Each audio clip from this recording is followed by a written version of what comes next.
On October 7th, the Supreme Court of the United States will hear oral arguments in the case of Holt vs. Hobbs. Haven't heard of this case? You should if you care about religious liberty in America. What's the issue?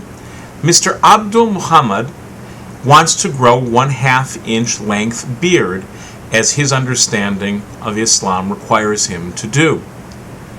Prison authorities in the state of Arkansas don't want to allow him to do so. What's the story? Now, I admit I'm probably especially concerned about this week because it's the same week that the NFL actually penalized Kansas City Chiefs player Husain Abdullah for dropping to the ground and praying in the end zone after scoring a touchdown. Why did they penalize him?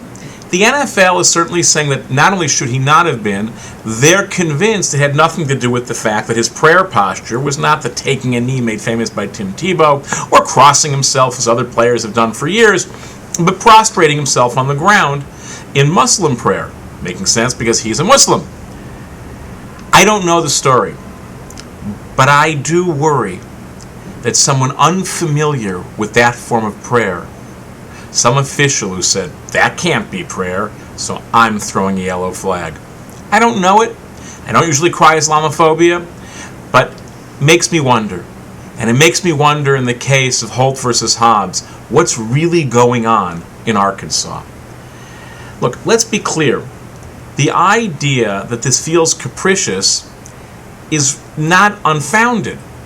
The same prison system which will not allow Mr. Muhammad to grow his beard, and we should be clear, 43 other states in the Union would do so, allows beards for medical reasons, but not for religious reasons. Well, what's that distinction based on?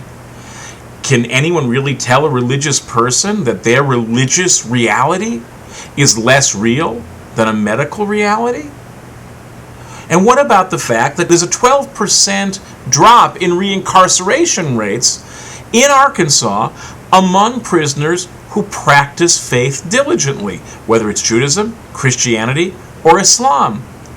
So is this a case of hostility to Islam in particular? Maybe. Is it hostility to religion in general? Possibly.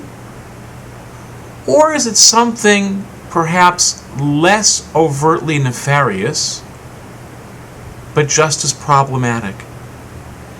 Could it simply be a kind of rigidity that becomes part of prison thinking? And could it be that one of the costs paid when we imprison people is that those who supervise the imprisoned end up imprisoning themselves, in the sense that while rules may be important, they lose sight of what the rules are for? Others will have to answer before the court what's really going on here, though it seems pretty clear to me that he should be allowed to grow his beard. But the fact that however important rules are, we should never lose touch with why we have them, seems to be a question, however you feel about Holt versus Hobbs, that ought to be taken seriously.